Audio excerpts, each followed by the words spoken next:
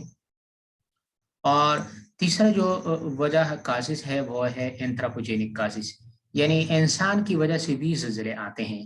1932 میں یہ گریس میں یہ بات یعنی ڈسکورڈ ہوئی کہ وہاں پہ پانی کے بڑے ریزروائرس بنانے تھے، تو وہاں پہ بلاسٹنگ مائننگز ہو رہی تھی، تو جس کی وجہ سے محدود پیمانے پر وہاں پہ زلزلے آئے۔ پھر جا کے دنیا کے 11,000 یعنی ڈیمز ہیں جو کہ 10 میٹر سے یعنی تقریباً کیا ہے ہائر ہیں، وہ بھی سزمیسٹی یعنی زلزلے پیدا کر سکتے ہیں۔ انسان جب مختلف جگہوں پہ یہ دیکھنے میں آیا ہے کہ جب ڈرلنگ ہوتی ہے، پانی کو نکالا جاتا ہے، تو وہاں پہ بھی محدود پیمانوں کے زلزلے آئے ہیں اور آتے رہتے ہیں۔ اور 1962 میں یونائٹڈ اسٹیٹس کولوریڈو میں یعنی یہ بات یعنی دیکھنے میں آئی ہے کہ وہاں پہ بڑے پیمانے پہ ڈرلنگ ہو رہی تھی، تو وہاں پہ بھی محدود پیمانے پر زلزلے آئے۔ آخری اور چھوٹا جو کاز ہے وہ سائنٹیفک کازز آف ارتھکویک، یعنی زلزلے کے سائنسی وجوہات۔ زلزلے کے یہ سائنسی جو وجوہات ہے، یہ ارسطو کے زمانے سے یہ شروع ہوا، اور سائنس نے اب تک جو ہے زلزلے کے مختلف قسم کے وجوہات بیان کیے ہیں، مختلف قسم کی تھیریز جو ہے وہ بیان کی ہے اس فینومینا کو یعنی بیان کرنے میں۔ اور ان میں جو سب سے اہم تھیریز ہے وہ ہے volcanic activity, elastic rebound theory, isostatic adjustment اور پلیٹ ٹیکٹونک تھیری۔ ہم یہاں پر صرف اور صرف بات کریں گے پلیٹ ٹیکٹونک تھیری کے اوپر، کیونکہ اس وقت جو ہے سب سے زیادہ پوری دنیا میں جو مانا جاتا ہے اور اتھینٹک ہے وہ ہے پلیٹ ٹیکٹونک تھیری۔ زمین کے ارتھ ہے سیورل لیئرز، زمین کے کئی لیئرز ہیں، ان میں جو سب سے انر کور ہے جن کی ٹیمپریچر تقریباً 52 سیلشیس ہے، اور پھر جا کے اس سے اوپر والا جو ہے آؤٹر کور وہ 4,500 سے لے کر 5,500 سیلشیس ہے، اور اس سے اوپر جو مینٹل ہے یعنی کریسٹ کے بالکل نزدیک ان کو مینٹل کہتے ہیں، اور ان کا درجہ حرارت جو ہے وہ 4,000 ڈگری سینٹی گریڈ ہے۔ نیکسٹ میں زمین کے 7 مختلف پلیٹس ہیں، جس میں African plate, Antarctic plate, Eurasian plate, Indo Australian plate, North American plate, Pacific plate اور ساؤتھ امریکن پلیٹ۔ ان سارے پلیٹس میں ان 7 پلیٹس کی وجہ سے جو ہے وہ زمین بنی ہے، اور ان 7 پلیٹس میں کسی نہ کسی وقت جو ہے وہ ایکٹیویٹی چلتی رہتی ہے۔ اور پاکستان جو ہے وہ ایرویشین اور انڈین پلیٹ کے اوپر جو ہے وہ واقع ہیں، اور انڈین پلیٹ میں ایک بات یہ ہے کہ یہ یعنی جھک رہا ہے، یہ سلائڈ کر رہا ہے ٹورڈز دی ایرویشین پلیٹ۔ نیکسٹ میں ہے کہ جس طرح کے سیسمک ویوز پروڈکشن، یہ سیسمک لیئرز جو ہیں وہ یعنی زلزلے کی جو لہریں ہیں وہ کیسے پیدا ہوتی ہیں۔ سب سے پہلے تو اس پکچر کو اگر آپ دیکھ لیں تو اس پکچر میں یہاں پہ لکھا ہے فالٹ، یعنی فالٹ یہ وہ جگہ ہوتی ہیں کہ جو فریکچر جگہ ہو یا جو fracture zone who between 2 blocks of rocks. یہ 2 بلاکس کے درمیان یعنی ٹوٹی ہوئی جگہ ہوتی ہے، فریکچر جگہ ہوتی ہے، فریکچر زون ہوتا ہے، اور اس فریکچر زون میں کسی نہ کسی وقت جو ہے وہ ایکٹیویٹی یعنی موومنٹ چلتی رہتی ہے۔ اور جس جگہ پہ یہ زلزلہ پیدا ہوتا ہے اس پوائنٹ کو ہم فوکس کہتے ہیں۔ زمین کے نیچے جہاں پہ زلزلہ جنریٹ ہوتا ہے اس پوائنٹ کو ہم فوکس کہتے ہیں، اور فوکس کے اوپر زمین میں یعنی جس پہ ہم رہ رہے ہیں کرسٹ پہ، اس پوائنٹ کو ہم ایفی سینٹر کہتے ہیں. یعنی ایفی سینٹر وہ سینٹر ہے، یہ وہ جگہ ہے، یہ وہ سینٹر یعنی مرکز ہے کہ جہاں اس کے نیچے یعنی زلزلہ جنریٹ ہوا ہوتا ہے اور اس کو ہم فوکس کہتے ہیں. یہ جب یہ زلزلہ جنریٹ ہوتا ہے تو یہ زلزلہ مختلف لیئرز کی صورت میں یہ جو ہے پھیل رہا ہوتا ہے.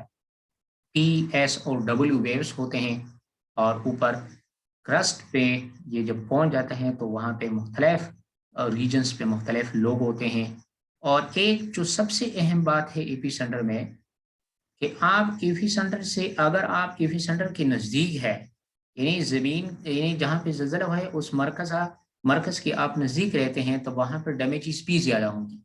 آپ ایپی سینٹر سے جتنی دور ہوں گے تو وہاں پر ڈیمیجز بھی کم ہوں گے. اور اس کی سب سے زندہ مثال جو ہے وہ 2005 کے زلزلے کی ہے کہ 2005 کا زلزلہ جو ہے پورے پاکستان میں جو ہے وہ ان کی جو شدت تھی، ان کی جو زلزلہ تھا وہ محسوس کیا گیا. لیکن سب سے زیادہ ڈیمیجز پھر جا کے ناردن ایریاز میں ہوئی، کشمیر میں ہوئی وہ. اور پھر یہ زلزلہ تو کراچی میں بھی آیا، لیکن کراچی میں ڈیمیجز نہیں ہوئی، لاہور میں ڈیمیجز نہیں ہوئی. اس کی بنیادی وجہ یہی ہے کہ کراچی اور لاہور 2005 کے زلزلے جو اے بی سینٹر تھا وہ ان سے دور تھا.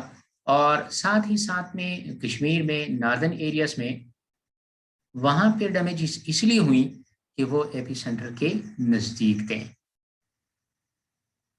نیکسٹ ہے کہ یہ جو پلیٹیکٹونک تھیوری ہے جن کو ایلفرڈ ویگنر نے 1916 میں پیش کیا تھا، اس تھیوری کے مطابق وہ کہتے ہیں کہ زمین کے جو 7 پلیٹس ہیں ان میں 3 قسم کی موومنٹ چلتی ہے. ایک کو ہم کہتے ہیں ڈائیورجنٹ موومنٹ، دوسرے کو ہم کہتے ہیں کنورجنٹ موومنٹ، اور تیسرے کو ہم کہتے ہیں ٹرانسفارم موومنٹ. اب یہ موومنٹ کس طرح ہوتی ہے؟ ڈائیورجنٹ موومنٹ جس طرح کہ اس پکچر میں دکھایا گیا ہے، اور یہ picture U S geological survey سے لی گئی ہے، وہ کہتے ہیں کہ یہ وہ موومنٹ ہے where plates move apart usually found in oceans. یہ وہ موومنٹ ہے کہ جس میں پلیٹ ایک دوسروں سے دور چلے جاتے ہیں.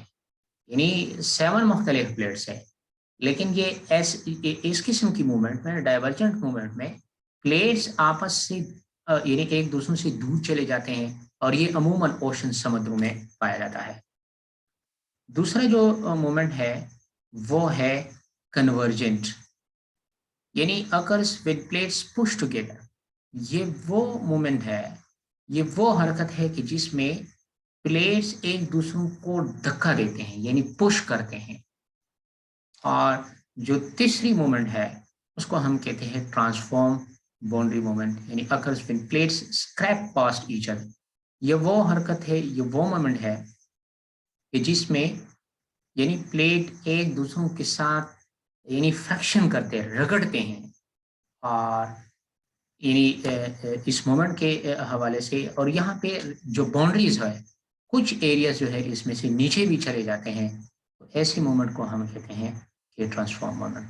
Thank you very much. آپ اس ویڈیو کو دیکھیں اور اس میں کمنٹ پہ آپ ضرور ہمیں آگاہ کر لیں، اس پہ کمنٹ کر لیں.